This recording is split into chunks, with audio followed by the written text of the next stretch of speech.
दोस्तों, स्वागत है आप सभी का आज की बड़ी और महत्वपूर्ण खबरों में।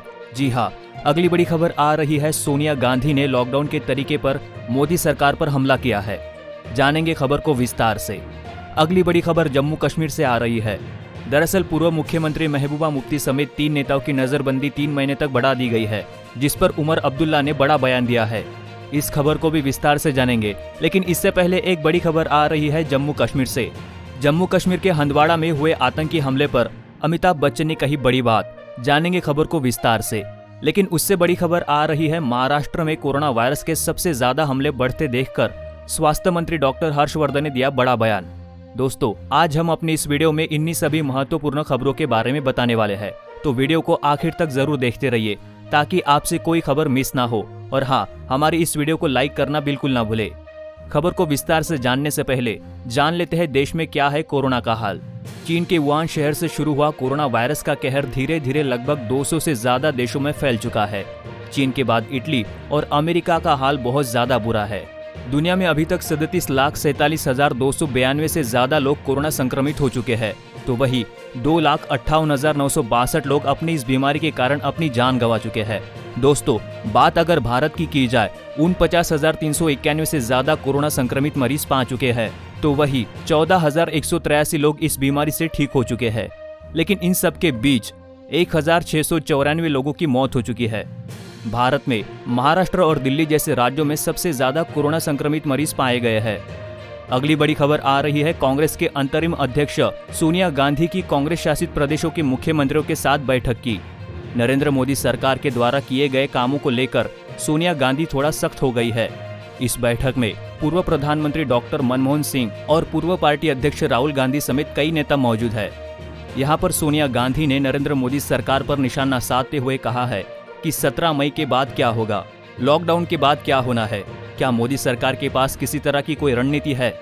कांग्रेस के पूर्व अध्यक्ष राहुल गांधी ने कहा कि कोविड के साथ लड़ाई में बुजुर्गों, डायबिटिक और हार्ट मरीजों को बचाना अहम है। इस दौरान पूर्व वित्त मंत्री पी चिदम्बरम ने कहा कि राज्यों के सामने वित्तीय संकट गहराता जा रहा है। केंद्र सरकार की ओर से कोई धन आवंटित नहीं किया जा रहा है। मीटिंग के दौरान राजस्थान के मुख्यमंत्री अशोक गहलोत ने कहा कि जब तक व्यापक प्रोत्साहन पैकेज नहीं दिया जाता, तब तक राज्यों और देश कैसे चलेंगे। हमने 10,000 करोड़ का राजस्व खो दिया है। राज्यों ने पैकेज के लिए बार बार प्रधानमंत्री से अनुरोध किया है, लेकिन हमारी बात को अनसुना कर दिया गया है। यहाँ पर मौजूद देश के पूर्व प्रधानमंत्री मनमोहन सिंह ने कहा कि जैसा कि सोनिया जी कह रही है कि लॉकडाउन 3 के बाद क्या, हम भी जानना चाहते हैं कि सरकार के पास आगे का क्या प्लान है। राज्यों के मुख्यमंत्रियों को लॉकडाउन के तीसरे चरण के बाद की रणनीति पता होनी चाहिए। रुख कर लेते अगली बड़ी खबर की तरफ। जी हाँ, केंद्र सरकार ने पूर्व जम्मू कश्मीर के मुख्यमंत्री महबूबा मुफ्ती की नजरबंदी का समय और बढ़ा दिया है। ये तो हम सभी जानते हैं कि 5 अगस्त 2019 को ऐतिहासिक फैसला लेते हुए मोदी सरकार ने कश्मीर में अनुच्छेद 370 को हटा दिया था, जिसके बाद कुछ विपक्षी पार्टी के नेता बहुत ज्यादा परेशान दिखे थे। फारूक अब्दुल्ला, उमर अब्दुल्ला और महबूबा मुफ्ती जैसे बड़े नेताओं को नजरबंद कर लिया गया था। फारूक अब्दुल्ला और उनके बेटे उमर अब्दुल्ला की रिहाई कुछ दिनों पहले हो चुकी है। इन दोनों के ऊपर भी PSA लगाया गया था, जिसे पिछले महीने वापस लिया गया। फारूक और उमर ने महबूबा समेत सभी नेताओं को नजरबंदी से रिहा करने की अपील की थी। महबूबा मुफ्ती की हिरासत बढ़ाए जाने पर पूर्व मुख्यमंत्री उमर अब्दुल्ला ने केंद्र सरकार पर निशाना साधा। उन्होंने इसे क्रूर और अमानवीय बताया है। उमर अब्दुल्ला ने ट्वीट करते हुए लिखा है कि उन्होंने कुछ नहीं किया और कुछ नहीं बोला, इसके बावजूद उनके साथ इस तरह का अन्याय किया जा रहा है। अगली बड़ी खबर आ रही है बॉलीवुड इंडस्ट्री से, जहां पर अमिताभ बच्चन ने कश्मीर में हुए हमले के बारे में बहुत कुछ कहा है। जहां पर पूरी दुनिया कोरोना वायरस जैसे महामारी से लड़ रही है, वहां पर कुछ लोग अपनी नापाक हरकतों से बाज नहीं आ रहे हैं। पिछले कई दिनों से जम्मू कश्मीर में लगातार आतंकी हमले हो रहे हैं। जम्मू कश्मीर के हंदवाड़ा में सुरक्षा बलों और आतंकियों के बीच हुई मुठभेड़ में शहीद हुए कर्नल आशुतोष शर्मा को राजकीय सम्मान के साथ जयपुर में अंतिम विदाई दी गई। कर्नल आशुतोष शर्मा आतंकियों के खिलाफ पूरे ऑपरेशन को लीड कर रहे थे। जवानों के शहीद होने की खबर जब लोगों को पता चली तो इससे मातम छा गया। अमिताभ बच्चन ने ट्वीट कर शहीदों की वीरता को याद किया और साथ ही उनके चले जाने का दुख भी जताया।